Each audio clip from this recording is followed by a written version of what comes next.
Nous sommes en juillet 92, à Lille. Nadia, c'est une petite fille qui passe ses vacances chez sa grand-mère. En ce moment, ses parents, ils sont en train de se séparer, donc pour éviter à la petite Nadia de vivre la séparation de ses parents, elle décide de rester chez sa grand-mère. Nadia, comme évidemment tout enfant, pendant l'été, elle décide d'aller jouer dehors avec les autres enfants du quartier. Sa grand-mère, ça l'inquiète pas que Nadia, elle soit dehors. En même temps, on est en 1992. À cette époque, les gosses, ils passaient toute leur vie dehors, et en plus de ça, elle voit Nadia par la fenêtre de la cuisine, qui est en train de jouer avec les autres enfants, qu'elle est pas inquiétée. À un moment, la grand-mère de Nadia, elle décide d'offrir des glaces à tous les enfants du quartier. Donc elle passe des glaces à sa fenêtre et il manque une enfant. Nadia, sa petite fille, n'est pas présente pour venir récupérer sa glace. Anissa, c'est la plus grande des enfants du quartier. Elle fait un petit tour, histoire de retrouver Nadia, parce qu'évidemment sa grand-mère, elle s'inquiète un petit peu. Et là, elle tombe sur Nadia. Elle est dans le hall de son immeuble, et elle est dans les bras d'un homme qui est en jogging et mal rasé. Anissa, quand elle le voit, comme en train de prendre Nadia, elle se pose pas plus de questions que ça. Parce qu'en fait, il ressemble un peu à un membre de la famille de Nadia. Donc elle se dit, ça va être un oncle, ou je sais pas, un frère, ou quelqu'un comme ça. Et elle va quand même interpeller ce mec, elle va quand même lui dire, Nadia, viens, enfin je veux dire, mamie est en train de passer des glaces, pourquoi est-ce que tu pars comme ça? Et le mec, il trace.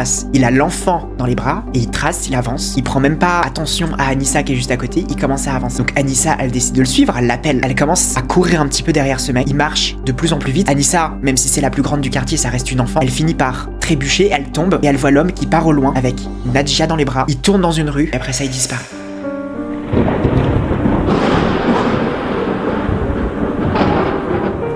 Anissa, évidemment, quand elle voit ça, elle commence un petit peu à s'inquiéter. Donc elle court alerter la famille de Nadia. Elle vient de partir. En plus de ça, elle est avec un inconnu. On l'a déjà vu. Dans les affaires d'enlèvement d'enfants, le temps, il est compté. Chaque seconde est cruciale. Il faut retrouver Nadia au plus vite. Alors évidemment, il y a toute la famille qui se met à chercher Nadia. Franchement, ils visitent les quartiers. Ils visitent les alentours. Ils passent dans chaque rue. Ils vont même jusque sur l'autoroute en se disant peut-être, je sais pas, un miracle qu'ils se sont retrouvés là-haut. La famille va carrément demander de l'aide aux voisins. Et évidemment, comme c'est un quartier solidaire, tout le monde se connaît. Tous les enfants sont amis entre eux. Tout le monde se met à chercher la petite Nadia. Mais à 20h, toujours aucune trace d'elle. Et c'est à cette heure-là qu'ils vont signaler sa disparition à la police. Évidemment, les enquêteurs, ils s'inquiètent tout de suite de la disparition de Nadia parce que son enlèvement, il est quand même ultra violent en plein jour. Il y a des témoins autour, il la prend et il part avec. C'est littéralement un scénario de film d'horreur quand on prend en considération la facilité qu'il a eu de faire ça en fait. Il a vu l'enfant, il l'a pris, il est parti avec. Ils vont prendre la description de l'homme qu'a Anissa, donc c'est-à-dire en jogging, mal rasé, il est pas si grand que ça. Et ensuite, ils se mettent à fouiller méticuleusement tout le quartier. Ça veut dire que tout ce qui est les caves, les garages, les entourages, tout, absolument tout est cherché au peigne fin par absolument tous les gendarmes et ils ne trouvent rien du tout. Les enquêteurs,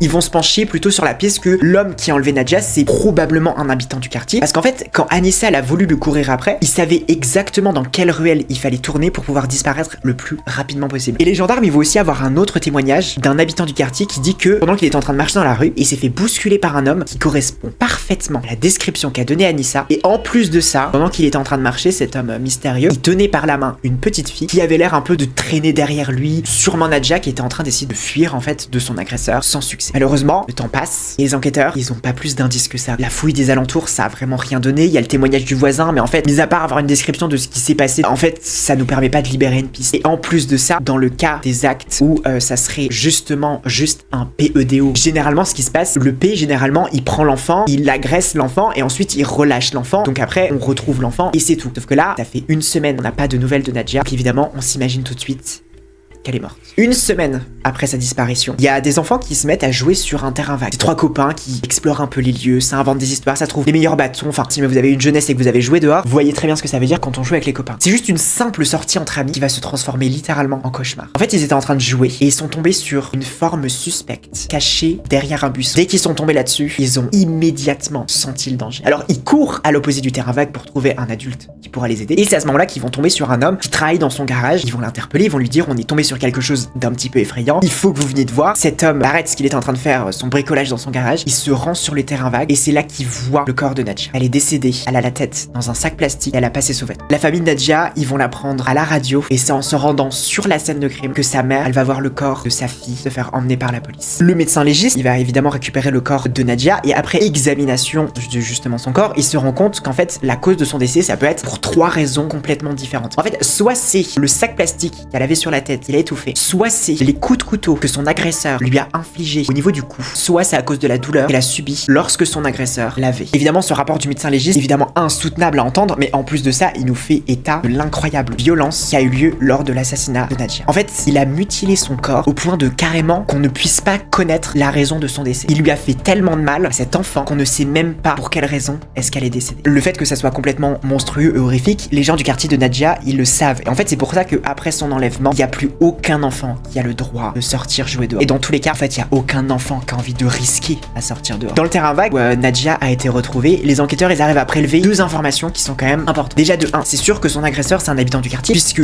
entre chez elle et le terrain vague, il y a 2 km. 2 km sur lesquels il n'a été interpellé que par un seul voisin. Alors que être un homme qui se trimballe avec un enfant qui n'a visiblement pas envie d'être trimballé, ça se voit, ça se remarque. Mais lui, sur 2 km, il a réussi à être assez discret et connaître assez bien la route, voire se dissimuler complètement. Donc il doit obligatoirement connaître les environs. Il doit connaître les rues, les quartiers, où passer pour rester incognito. Et deuxième information importante, ils arrivent à prélever un petit peu de son ADN sur les habits de Nadja. ADN qui est évidemment extrêmement précieux dans toutes les affaires criminelles, vous le savez très bien maintenant. L'enquête, elle continue et en fait, les gendarmes, ils vont arrêter une quinzaine d'hommes qui correspondent tous à la description et qui, en plus de ça, ont déjà des casiers judiciaires bien remplis pour des crimes sexuels. Évidemment, ils vont se servir de l'ADN qui a été retrouvé sur les habits de Nadja et il n'y a aucun de ces 15 hommes qui ne correspondent. Franchement, à ce moment-là, bonne chance pour retrouver le tueur de Nadja et surtout bonne chance pour retourner se balader dans les rues de Lille. Il a commis un crime horrifique et en plus de ça, l'affaire qu'il y a eu avec Nadja, son meurtre, ça rappelle étrangement une autre affaire, celle de Nathalie. 7 ans plus tôt, toujours à Lille, la petite Nathalie, elle va sortir de chez elle pour aller chercher dans le bar tabac de sa ville des paquets de cigarettes pour sa maman. Entre le bar tabac et chez elle, il y a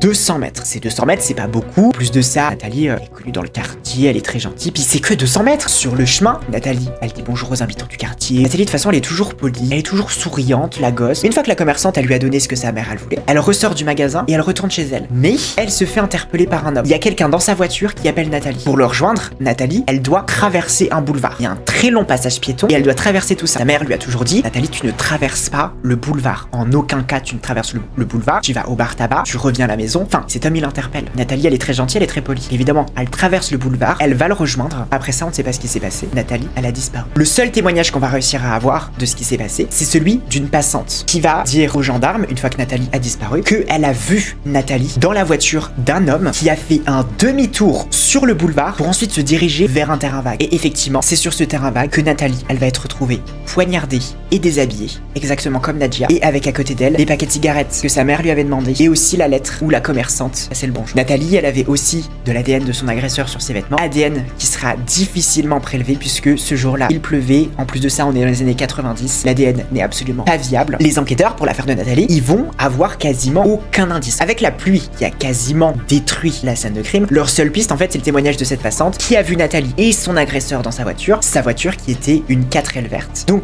ils vont interroger une trentaine de propriétaires de 4L vertes qui pourraient correspondre et ça donnerait. Quelques semaines après le décès de Nathalie, il y a un travailleur de la SNCF, Ahmed, qui va se suicider en se jetant sous un train. Apparemment, Ahmed, c'était un bon travailleur, il était gentil, il était discret, mais depuis la mort de la petite Nathalie, il ne parlait que de ça à ses collègues. C'était un meurtre, mais qui l'obstinait au point où limite, ça fait soit de lui un suspect, soit ça fait de lui quelqu'un qui a tout vu de son assassinat. Dans tous les cas, Ahmed, il s'est suicidé, il est mort, donc les enquêteurs, ils se retrouvent sans piste. L'agresseur de Nathalie, à ce moment-là, on n'a aucune idée de qui ça peut être. Malheureusement, Nathalie, ça sera pas la seule. Des années plus tard, en octobre 90, ce sera Cathy qui va être retrouvée morte dans un terrain vague. À ce moment-là, vous remarquez qu'on est à 3 meurtres. 3 meurtres, en France, c'est légalement un serial killer. En fait, elle jouait dehors, Cathy. Elle était avec ses copains. Et à un moment, il y a son père qui va l'appeler pour venir manger. Il y a une trentaine de minutes qui passent. Et le père de Cathy se rend compte que Cathy, elle est toujours pas revenue, elle est toujours absente. C'est un petit peu bizarre. Donc, il commence à aller la chercher, mais elle est introuvable. Il va même carrément aller voir chez sa meilleure copine, mais elle y est pas non plus. Et franchement, c'est pas son genre à Cathy. Cathy, exactement comme Nadja ou même comme Nathalie, c'est des gosses mais qui sont polis, qui sont bien élevés, qui sont gentils. Quand elles sortent, elles préviennent toujours papa et maman. Et là, Cathy, elle a disparu, on ne sait pas où elle est, c'est pas son genre, et c'est très suspect. Donc son père, il va partir pour prévenir la police, et les recherches vont commencer immédiatement. Ça va pas être la police, il va retrouver Cathy en vie, mais un voisin. Elle est sur le sol, morte, elle a de la pelouse dans les poings, qu'elle a sûrement dû agripper pendant que son agresseur est en train de laver. Elle a aussi de la terre dans la bouche, qu'elle a dû lui forcer à avaler pour pas qu'elle crie. La cause de sa mort, ça aussi c'est difficile à déterminer, mais c'est probablement dû aux 14 coups de couteau qu'elle a subis.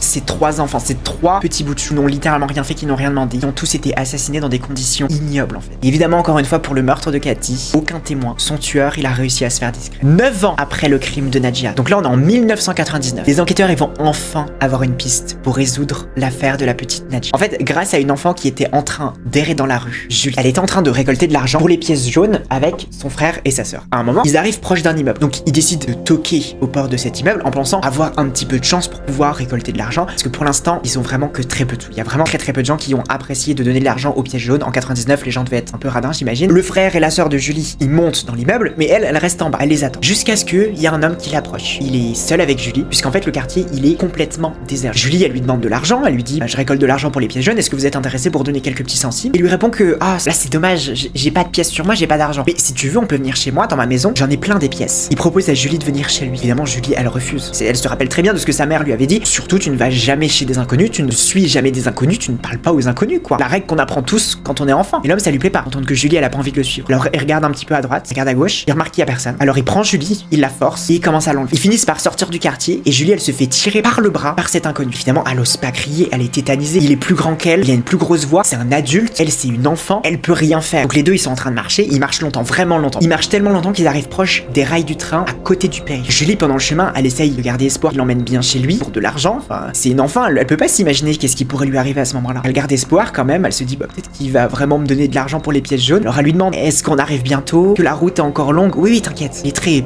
ferme dans ses réponses. Ils finissent enfin par s'arrêter devant un trou dans un mur et ils forcent Julie à rentrer dedans. À ce moment-là, Julie, elle sait très bien qu'ils ne vont pas chez cet homme et que c'est évident qu'ils n'iront pas chez lui parce que face à elle, elle a une usine désaffectée et absolument rien autour. Il la force à aller à l'intérieur, il la déshabille et quand elle se met à pleurer, il devient encore plus violent. Il sort une matraque électrique avec laquelle il va la menacer. Je te jure que si tu pleures, je vais te tuer comme je l'ai fait avec les autres. Ça, c'est des mots qui vont résonner dans la tête de cet enfant. Elle contient ses larmes pendant que lui, il est en train de se toucher en la collant. Quand il a fini son affaire, il prend Julie avec lui, il l'abandonne dans la rue où elle va être retrouvée par une passante qui va ensuite l'emmener au commissariat. Avant de la laisser partir, il a bien évidemment fait peur à Julie en lui disant que si jamais elle parle, si jamais elle dit quoi que ce soit à ses parents ou à la police, il va la retrouver, histoire de l'effrayer encore plus. Un jour, il va même carrément l'attendre devant chez elle, et quand Julie va le voir à travers sa fenêtre, il va lui faire un petit sourire, un petit coucou. Un peu comme pour dire, peu importe où tu es, dans tous les cas, je finirai par te retrouver. Le scénario de film d'horreur. Mais Julie, cette héroïne, cette reine, cette diva absolue, franchement, il lui en faut plus pour lui faire peur. Alors elle dit tout à la police. Que ce soit comment s'est passée l'agression, à quoi est-ce qu'il ressemblait, comment est-ce qu'il était habillé. Elle va même raconter la fois où justement il est passé devant chez elle. Julie, c'est une enfant. Elle sait que son agresseur sait où elle habite. Elle en a rien à foutre. Elle raconte.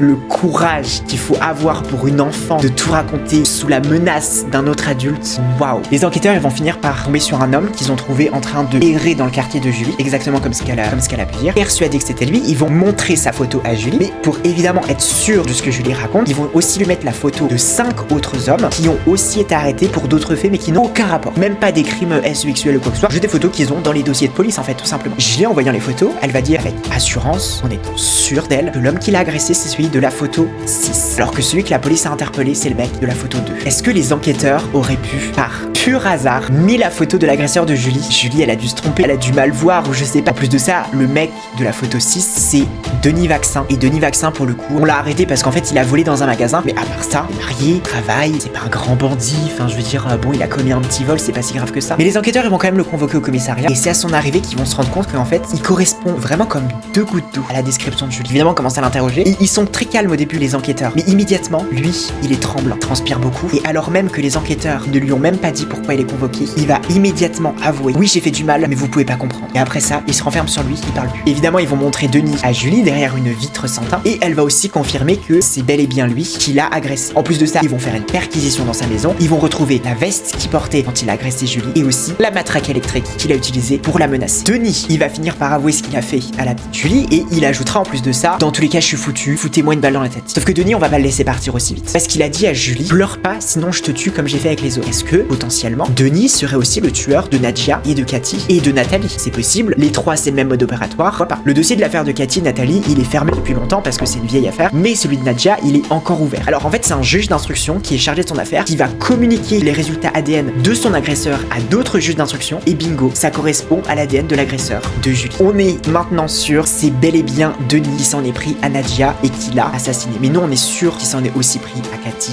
et à Nathalie. Le problème, c'est que dans les dossiers de police, Cathy et Nathalie, on n'a pas pu récupérer de son ADN, à moins que Denis avoue. On ne peut pas être sûr que ce soit lui qui les ait tués. Évidemment, les enquêteurs, ils vont pas le lâcher de plein de moments. Quand ils vont l'interroger, il va être sur le point de craquer. En fait, à chaque fois qu'il est presque complètement brisé, il arrive à se recomposer, il se renferme sur lui, il arrête de parler complètement. Parfois même, quand on va lui parler de certains éléments de ses crimes, ça va même carrément lui redonner confiance en lui, quoi. Il va avouer avoir V Nadia et lui avoir mis le sac plastique sur la tête. Et quand les enquêteurs vont lui montrer des photos de la dépouille de Nadia pour justement encore plus le choquer par rapport à ce qu'il a fait, au contraire, lui, ça va le rendre encore plus fier de son crime et ça lui redonne de la force pour garder le silence. Il y a en plus de ça une espèce de délire sadique derrière, quoi. À la fin de son interrogatoire avec les enquêteurs, il finit par refuser de leur parler. Il veut plus rien leur dire en plus, mais il accepte de tout avouer au juge et c'est au juge qui va donner tous les détails sordides de ses crimes. Et il va aussi avouer au juge qu'il est responsable de la mort de Cathy et de Nathalie. En fait, pour attirer la petite Cathy, il va le faire avec des bonbons, en parlant de sa cabane dans les bois. Et pour Nathalie, en fait, il va juste le faire en lui demandant de le suivre. Tout ça, mais dans un calme olympien. Enfin, vraiment, il va le faire sans forcer l'enfant. Il va pas avoir sa camionnette blanche, là, d'un coup, s'arrêter, la prendre et puis partir, ou même en la menaçant avec une arme. Il fait ça très calmement à chaque fois. Et pour comprendre pourquoi est-ce que Denis c'est un monstre pareil, il va falloir qu'on remonte à son enfance. En fait, il a grandi dans une famille avec un père qui était présent, mais complètement absent émotionnellement et qui va lui donner quasiment pas d'amour. Et sa mère, elle est très carriériste.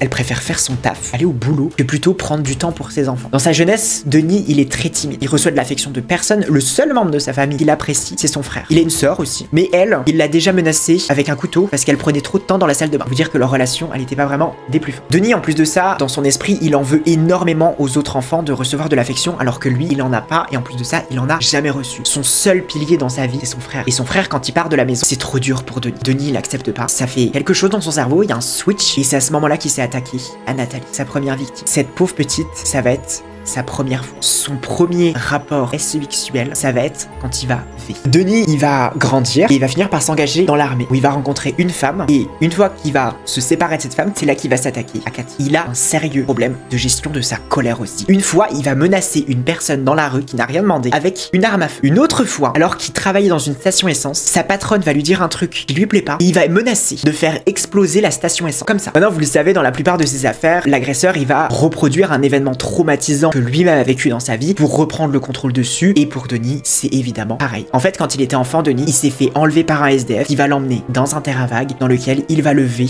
avant de l'abandonner. Pendant toutes ces discussions avec le juge, où il avoue tout, en fait, il va beaucoup modifier son histoire dans le but de, encore une fois, garder le contrôle et mener en bateau le juge. Ça, c'est un peu dans une sorte de délire de domination. Si jamais vous étiez là quand on a parlé de Cyril Koskinas, c'est un petit peu pareil, justement, changer son histoire relativement souvent pour emmener les enquêteurs sur des pistes qui sont fausses, dire un petit peu n'importe quoi pour justement avoir ce délire de domination. Son premier procès, ça sera en 2002. Il va donner des détails sordides pour choquer la famille des victimes et il va écoper de la perpétuité. Il va quand même faire appel. Fin d'année 2002, le même cinéma, son procès, et cette fois-ci, à peine arrivé dans la cour, il va se mettre à hurler en disant que tout le monde est en train de faire une erreur judiciaire, comme si il était innocent, alors qu'il a avoué ses crimes à de multiples reprises. Encore une fois, il va prendre la perpétuité, encore une fois, il fait appel. Cette fois-ci, on est en 2003, nouveau procès. Les juges, ils ont bien compris que les deux premières fois, lui, il aimait pas trop quand on était un petit peu violent avec lui, donc il décide de l'aborder avec plus de gentillesse. Que peut-être, si jamais on est gentil avec lui, il allait plus facilement baisser sa garde. Cette fois-ci, ça marche. Il se calme, il cherche moins l'attention du public, et Julie, pendant ce procès, elle va même carrément venir à la barre pour raconter son histoire et l'accuser. Au final, il va finir par tout avouer. Les meurtres de Cathy, les meurtres de Nathalie et le meurtre de Nadia. Il va aussi avouer l'agression envers Julie, mais pas que. Il a aussi agressé deux autres petites filles qu'il a laissé repartir parce que selon lui, elles avaient été sages. Et il va aussi agresser deux autres petits garçons que lui aussi, il avait sans les tuer. Pour se défendre, il va aussi essayer de dire que ces crimes, c'était pas vraiment de sa faute parce qu'en fait, il les a commis quand il était sous l'emprise de l'alcool. Et en fait, quand il est sobre, il est gentil, Denis, mais c'est quand il boit, il se transforme, il devient cette autre personne. C'est pas très convaincant. Et c'est vraiment trop peu convaincant pour les juges. Donc encore une fois, jugement final, il va se prendre perpétuité avec une période de sûreté de 29 ans. Je pense que vous avez pu remarquer quand même que dans les crimes de Denis, il y a une violence particulière envers les filles et lui-même il va avouer qu'en fait, il a retiré la vie à ses pauvres enfants pour éviter que ces filles tombent enceintes et qu'elles engendrent des enfants comme lui. Le dernier jour de son procès, Denis va se mettre à pleurer à chaudes larmes, comme pour demander pardon. Mais je pense que ce sera le seul moment de sa vie où il exprimera son humanité.